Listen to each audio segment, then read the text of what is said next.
Hi, my name is Marici van het Veen from Drawing to Health, and welcome back to the course. In the last course, we talked about the four laws of ecology, and I went a little bit in depth about what each law represents and what it stands for. In this video, we're going to talk about how you can use your environmental literacy in your own environment. That is to say, at home or at work, or pretty much everywhere else. So let's start with this. So there's a lot of things, with the environment and a lot of things going wrong, and everyone keeps telling you, oh, what, you got to do something. Okay, well, what can you do? So I've made a short list, and I'm gonna go a little bit in depth in the next couple of slides, but this is just a very general sense of what you can do. So first things first, consume less of everything. And with that, we're generally speaking about the overconsumption that sometimes occurs. I'm sure you've gone, for example, to a barbecue and there was just loads of meat, like tons of it. It's not necessary. You don't eat that much, you know? Why would you buy all of that? Because you have to eat it at a certain date, otherwise it's not going to be good. And that meat usually lays there for like hours on end, just there. So, it's a waste. Why do that? Just buy less meat. And if you want more, just take it out of the fridge. Just don't just leave it there because then eventually you're going to have to throw it away and that's a waste. So,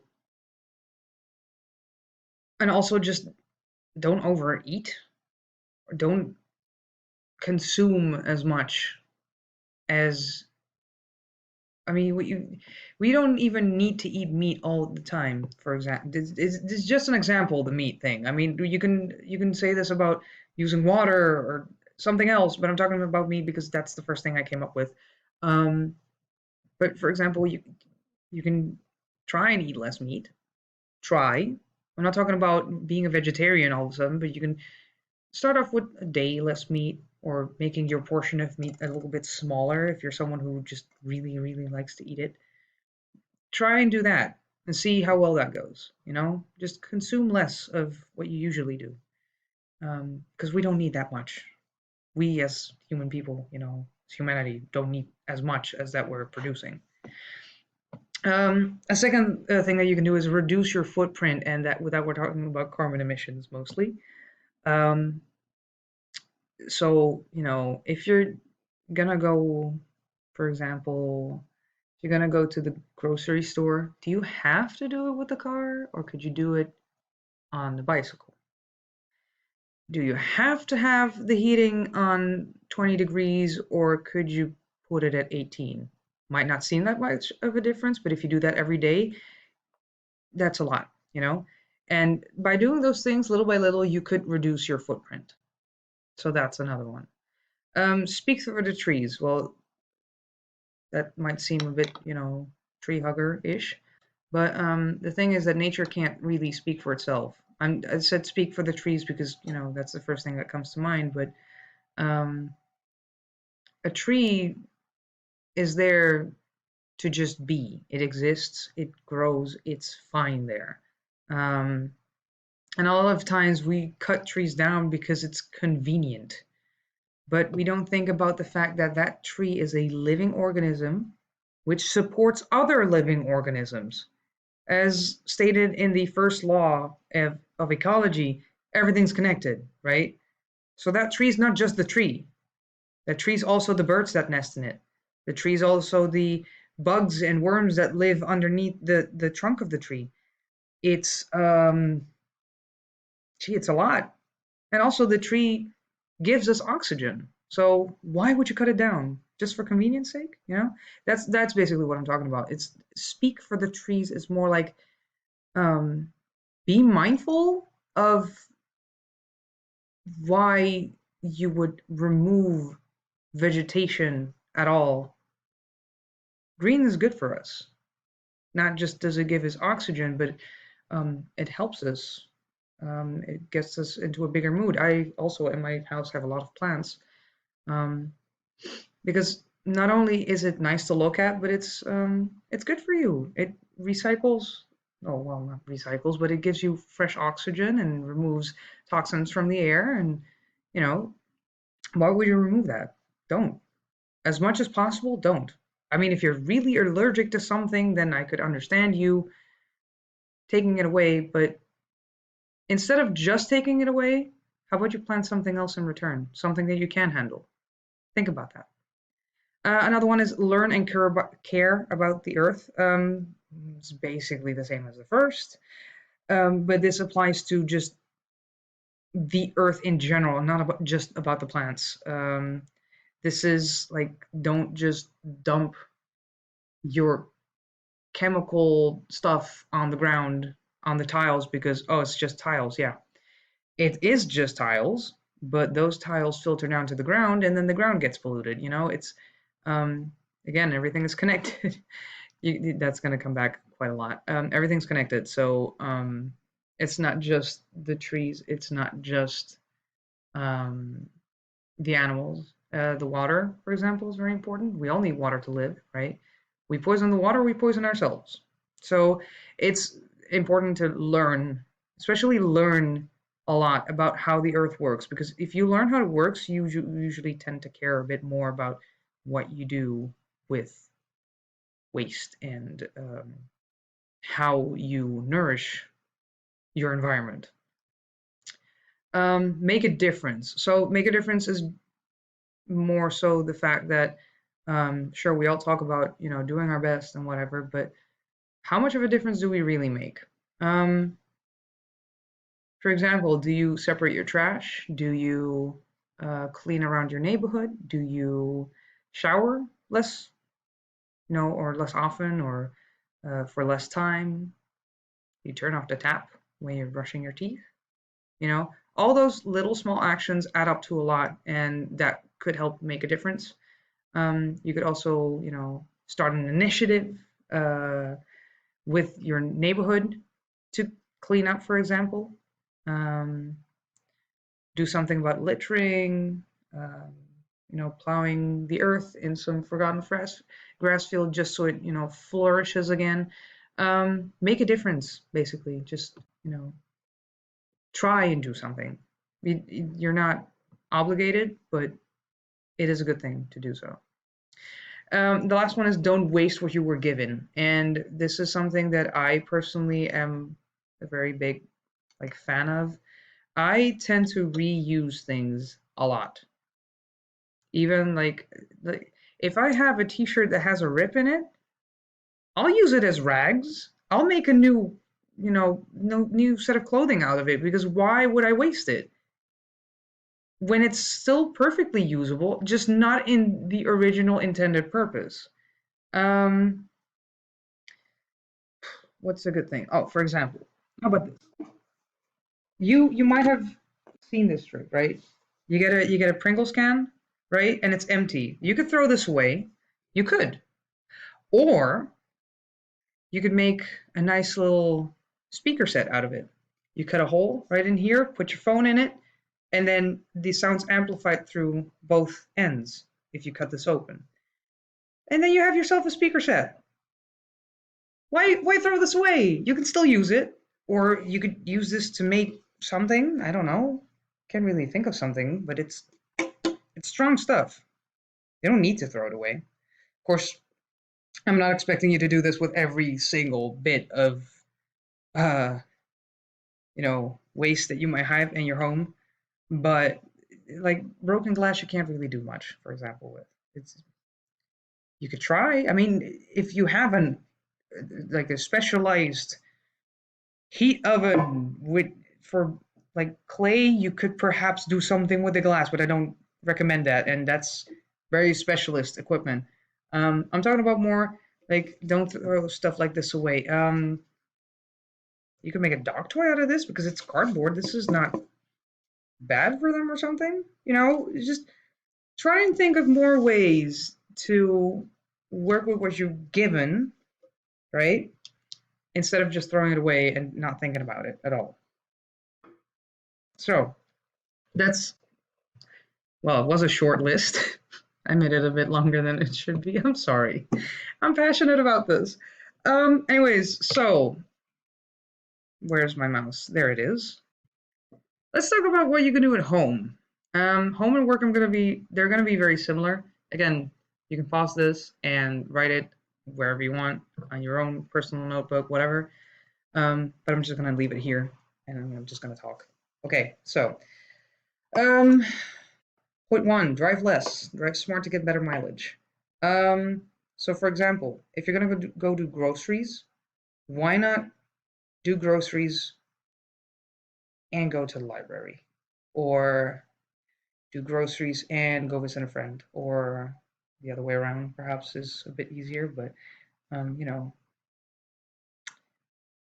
basically, if you're gonna use the car, make sure that you actually use it, right?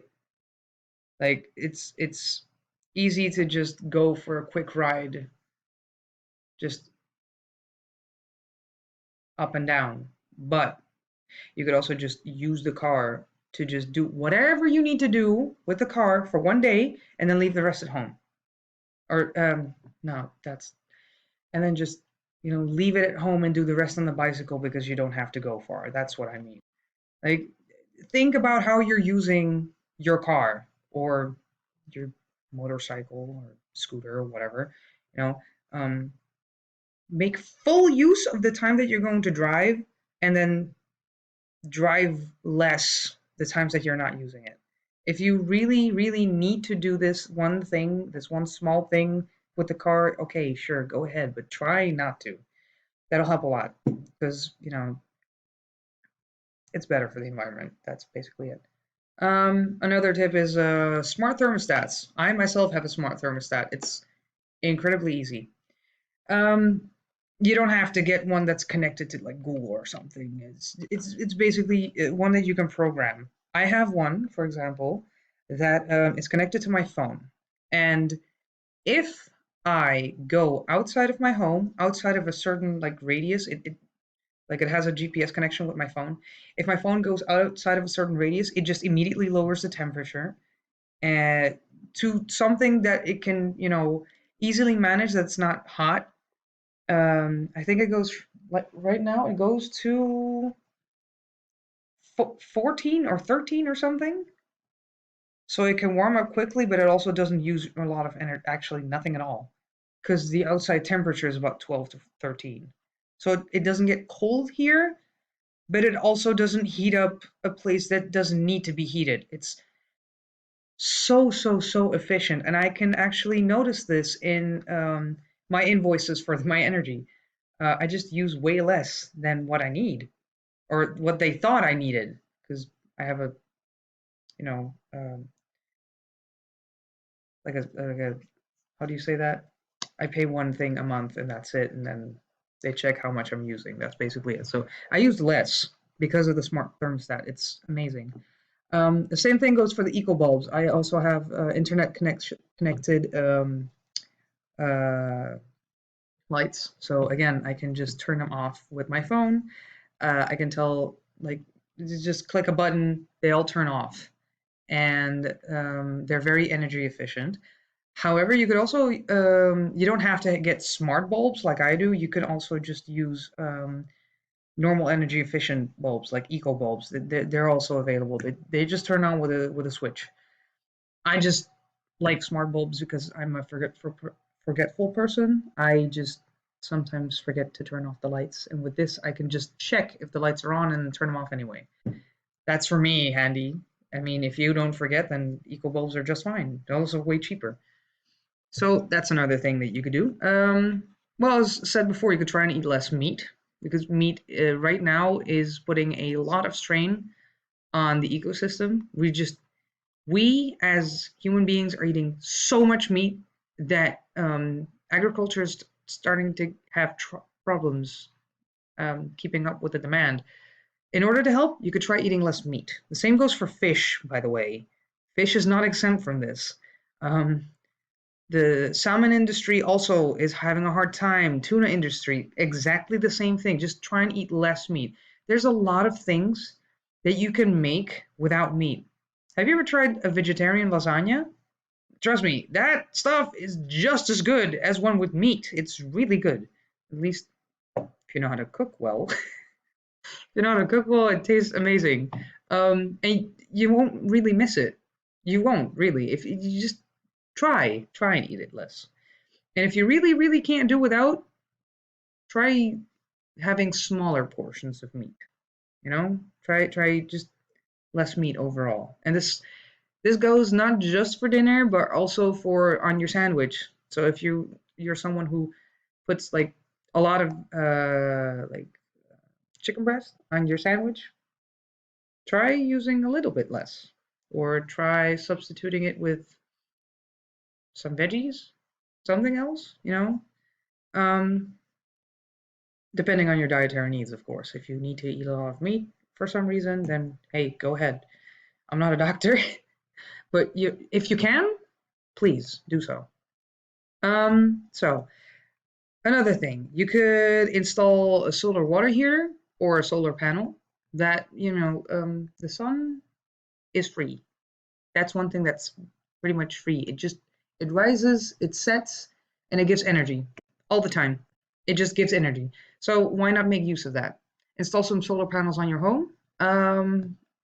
I do not have those yet because, they're kind of expensive. I don't have the money for that. But, if I could, I would. Makes it so much easier. I have one of my rooftop sides has sun nearly the entire day. So if I were to get a solar panel there, oof, I don't think I'd even need an energy contract. I might as well make my own energy. Um, and if you have enough energy, you can actually give it back to the energy central, so they would pay you for the energy. Not only do you get some money, but you also help the environment by creating energy that they otherwise would get from fossil fuels. Win-win, right? Um, the only thing is that you have to check legislation and such to see whether you're allowed to in your home and whatnot. But if you can, very nice. Same goes for the water heater, by the way, because the water heater is, I can take, for example, mine. Mine is still heated by gas. I have like an old kettle where there's like a big water reservoir and it gets heated by a small flame, and that flame is gas. It's a gas flame. So that still uses gas. If possible, best to use a solar water heater. Again, I don't have solar panels, so I can't really do that. But if I could, yeah, why not? Because then it doesn't really the impact of taking a hot shower would be way lessened because you're heating water from the sun. That doesn't cost any energy, at least not really. I mean, sure, you use water, yes, but you're not using gas. So it's a bit of a give and take. It depends on how long you shower, but if you take a short hot shower, it's much better than doing that with gas. So that's also a very good thing. Another one is you could insulate your own home. Um, well, obviously, this is not only just a comfort thing because insulating your home means that it's warmer in the winter and cooler in the summer because it has its own little atmosphere in the home itself. So it's not just comfort, it also allows you to not turn the heater up as much in the winter. And you don't have to use air conditioners or like how do you call that? Like the fans. There you go. You don't have to turn on a fan because it's cool enough in the house. Um, Insulation is always a good thing in both winter and summer. Very nice. And usually there's a lot of subsidy programs in governments to be able to insulate your home. They'll pay, I think in the Netherlands, they pay like, oh, I don't want to say any numbers because I don't know, but I know that there's a subsidy program and that you can get some part of it paid by the government or you get money from them to do the insulation of your home, something like that. But there might be a plan for you in your own country, so it's always good to check that out at least. Who knows? Maybe you get it for free. Who knows, right? um, let's see. Oh yeah, you can do your own compost. Now, not everyone's going to be um, handy with that because it's ew. It's a little bit gross. But if you have a nice big garden and you want to use fertilizer, well, with your own compost, you don't have to. It's good for the earth, not just for the plants in your garden, but it's good for the earth because it gets minerals back that it otherwise would have lost to the plants. So that's another thing. Recycle everything you can. That's actually very easy, or at least very easy. That depends kind of your own circumstances, of course. Not everyone has a lot of space to recycle or the energy or the time, but if you can, try and do so. I myself have separate bins for separate things. I have a bin for recyclable paper, one for plastic, one for glass, and one for yeah, like green. We call it green because it's like everything that can be composted, you put it into green. That also includes food. So that. And be careful with chemicals at home and at work and use natural cleaning products. And with natural, we're talking about things like citric acid from citrus, soda bicarbonate, also known as baking soda. You could use vinegar to clean things. Do be careful, by the way, if you're going to do this, because while those are natural products, they can still produce chemical reactions. So do be careful about this. But you know, if you have a carpet stain, vinegar works. Vinegar works very well. It gets the scent out. It's perfect. Why use um, Dettol or something? Not necessary. You could use a natural thing and it's good for the environment and it's way better, especially if you have pets or something that use the natural product. It's much better. If for whatever reason you cannot, there are products. I have one right here. I happen to have this at home. I don't always have this, but this one. Um, Method is the brand. I mean, I don't know if you have it in your country, but I have it, and it's made out of all natural ingredients. Um, it's let me see, it's corn and coconut. Everything that's in this chemically comes from corn and coconut, so it's much better for the environment. It's durable and it's biologically degradable. So even if this gets into my water supply, into the water here, it will break down by itself and it will not harm the environment. So if you really want something that cleans a little bit harder, but it's still, durable and good for the environment, you can buy something like this. I don't know if they have this in your country, but there might be something similar. Just check the labels, check if it says that they're durable and stuff. Um, Pretty sure that there might be something in your country. So that's that, and that's everything for home that I could think of. Now, you could also do something for work. Now, you see that I have Drive Less, Drive Smart, and with that I mean you can carpool with your coworkers. I used to do that for an intern. She lived in the same city at like 5 minutes from my house. So instead of her using the train and me using the car, she just went in the car with me because I'm already going there anyway. It saves her time and money. It saves my boss time and money. And well, I could hang around with her. I didn't mind. She was nice, so why not? I would take her with me to my house. We started at a different time, so I would only take her back, not with. Um, but that's a good idea. If you have two or more people that need to go to the same place, just carpool. It's not only easier because, um, you won't have to drive all the time, which is nice. You can just relax. And it saves money and uh, carbon emissions a lot, more than you think. Four separate cars driving is not good. One car with four people, much better. So, green office. And with that, I mean literally put green in your office. Put some plants in there. It's good for you. I said that before, I think. But again, just gonna repeat the thing that I said. Having plants in your office is not just good mentally for you because it actually calms us down. I think there was a study about that having plants in your environment actually helps keep you mentally balanced. You know, we're still part of nature, and a lot of nature is green. So green is calming, and it's good for you. So not only is it mentally good for you, but it's also for the environment is it good. Why? Because plants purify the environment, and they do that by the carbon dioxide that we emit, they turn into oxygen, which is good for us. A lot of what we would call toxins, they can actually use for their growth. So they not only provide us more oxygen, they also clean the air around us. And not only is that good for us, but it also helps productivity. So especially in your office, that's a good idea. Um, so um, switch to eco office supplies. Yeah, that's a good idea.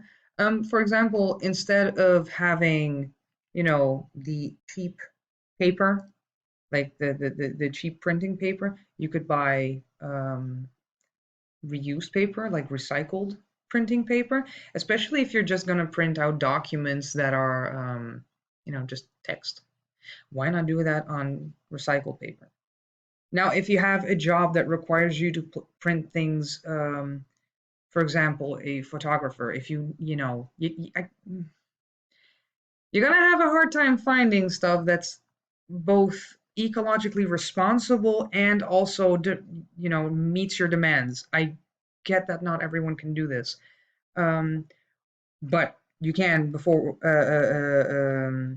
for example, buy, staplers, the actual staples themselves. You could buy those from a recycled source, or you could buy ink cartridges that you can refill instead of buying new ones over and over. At our workplace, my workplace, um, we buy ink cartridges from a shop that, they have all kinds of ink cartridges, and whenever we're done with them, we can send them back, and they're gonna give us a very small discount um, on our next order. So not only do they get the ink cartridges back and they can refill them, but we get new ones at a discount. So it's a win-win for both of us. Another thing is get secondhand office furniture. Well, that's actually very easy. For example, instead of just buying a new office chair, see if you can find an office chair that someone just doesn't use anymore, but is still perfectly functional. There's no need to always buy things new. There's just no need. Why buy a new chair when you can find a secondhand one that works just as well? I don't I don't see the need. I don't see why you would buy new. Obviously, yeah, you could argue for a guarantee and such, but how many of you use that? And you gotta understand, secondhand also means cheap. So there, yes, you might buy a secondhand chair and you might not have a warranty, but on the other hand, how much more would you pay for a new chair with the warranty? You're basically paying for the warranty. If you really want it that much, you could, but there's no need. Another thing, and this is more a productivity thing, but also actually no, wait, it's for both. Use your phone less. I mean, we've all been there that you're working, typing away at your computer, and all of a sudden you get and you get distracted and you go and watch your phone. Not only is it distracting for your work, but um, you actually drain your battery much faster. So you're, you know, using the energy resource of the phone much quicker. And it's very hard to regain focus after being distracted by your phone. Best thing would be to get it completely out of your sight. Just don't, you can't even see it. Because even the presence of your phone is going to distract you. They actually research that. It distracts you. Even if you have it like face down, like this, just there, I'll still know that it's there. I still want to watch. Under the guise of, oh, let's check the time. And it's, oh, no, wait, I have mails, It's distracting. It's best just not to do it. It's not just good for yourself, but also for the battery on the phone. So you don't have to charge it as much and then don't use as much energy. It's connected. It's all connected.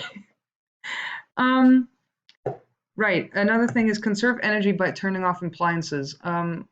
I still see this in a lot of offices, especially after closing, that the lights are just on. Why are the lights on if no one's there? It's just wasting energy for no purpose. The same with the computers. Does your computer need to be on all night? Does it really? Because the only thing I can think of is that it's, actively working on something and it just needs a lot of time. I've known, animators who do this, but the computer's actually working through the night while they're sleeping or whatever. That's legitimate, the computer's still doing something which requires that energy. But if it doesn't, if it's just sitting there on, no, just turn it off. No, there's no need for that. A computer, if kept well, should start up in 5 minutes. Yeah, that is much better than using energy for 8 hours for nothing, basically, because it's not doing anything. So the same goes for lights or for other appliances like a coffee maker. Coffee maker doesn't need to be plugged in. That still uses energy if it's plugged in, unless you have a special smart switch that you can buy in Amazon, I think, um, that just detects that you can press a button and it cuts off all power. There are certain ways to measure this, which I'm not going to go into much more, but that's plugged in appliances still use energy unless you have those special switches. So just take it out or put into it like a big contact box, like with multiple, and just take that um, out of the plug in the wall. You know, that's best. Another thing is promote a paperless office. And with that, I mean, okay, so let's say you have a client and you did an assignment for them. Do you really, really need to send the invoice on paper? Is that absolutely necessary? Or can you just send a secured PDF? See, sending an email, much less energy than sending it through paper because it's not just that you're using paper and ink and then gluing the envelope shut and using a postcard or a stamp, sorry. You're also sending that. So there has to be a car that has to pick up your letter, bring it to the other party, then they open it, they throw away the envelope. They're not going to keep the envelope, so that's waste. That's not necessary. And then they have the invoice, and they're like, "Oh, cool, pretty, nice." And then they put it somewhere, and it's just there, printed. When they can just print them, print it themselves. Just if they want to print it, that's on them. I would not want that personally, but I can understand. Um, Not everyone trusts computers 100%, and they might want that a physical copy. Sure, no problem, but don't send don't send the letter. It's best just not to do it, because cars and trucks and whatnot. Just send it through email and try not to print as much. If it's not necessary, don't print it. Reduce by reusing. So at your workplace, probably they drink coffee or tea or whatnot. Um, Not all workplaces have reusable cups. Some of them still use the plastic or card. No, wait, it's cardboard. I think cardboard cups. When you can just bring a mug, bring a nice little mug. That works just as well. You can drink coffee just as well from one of these instead of using a plastic cup. Because why would you? This, you only have to rinse and then you can drink coffee from it again. And the other cups, after 2 or 3 coffees, they just break down and then you have to get another one. Why would you? This works just as well. And it's nicer. Look at that. It's a pretty little cup. It's much nicer. It's nicer to drink from. It's better for the environment because you don't have to throw away plastic or cardboard that much. There's less waste. This is much less waste because only a little bit of water versus the 2 or 3 plastic cups that you might or may not use, that's this wins. This is much better. Try and do this as much. That also goes for like packaged meals. Try and use, a reusable lunchbox if you can. I mean, like nowadays, there's a lot of good lunch boxes that you can take your salads in, or that you can, um, they're with like compartments and special little tiny things that you can put sauces in and everything. There's like a lot of them, so you don't have to, get the disposable ones. It's also cheaper for your wallet. It really is. Um, and the last thing is encourage sustainable transportation. And with that, I mean, if you can go by train or bus or any sort of public transport. If you can go there on your bicycle, even better, because it's good for you and good for the environment. I mean, your bicycle's not going to do anything to the environment, really. Um, Next to nothing, basically. Walking would be the absolute best, of course, but not everyone can walk that far or wants to walk that far or it's raining, whatever. Use the bike if you can. If your work, for example, my work is like half an hour with the car, or I think with train it's even like 45 minutes. Um, some jobs are a little bit too far away to do on the bike, because if I would go on the bike, it would take me 2 hours. Nah, care about the environment, but I'm not gonna tire myself out that much just for no, nah. 2 hours is a bit too much for me. I can't do that. But what I can do is I have a eco-friendly little car. So I go with the car, and whenever I need to bring someone back or whatever, I'll just take them with me. Um, I think we did try with the train, but that's seeing as that the train is completely somewhere else from my company. We decided to do it with the car because it eventually came down to the same thing. So wherever you can, use the train and the bus. If it's not possible for you, yeah, well, then it's not. No, it's not. You don't have to force yourself to do something that's just not gonna work. So yeah, um, I think that's about all I can tell you about how to use, uh, the environmental literacy, how to implement, um, things that are good for the environment in your home and your workplace. I'm sure that there's more ideas, but these are the ones that I have that I can think of, and I hope that they will help you make more informed decisions. And I hope that you now are more environmentally literate than you were before we started all this. So, thank you very much for watching this course. Thank you for paying attention. Um, as I said, I hope that you've learned a lot from this. And yeah, I wish you the best of luck with all your endeavors. So, thank you very much for watching. Goodbye.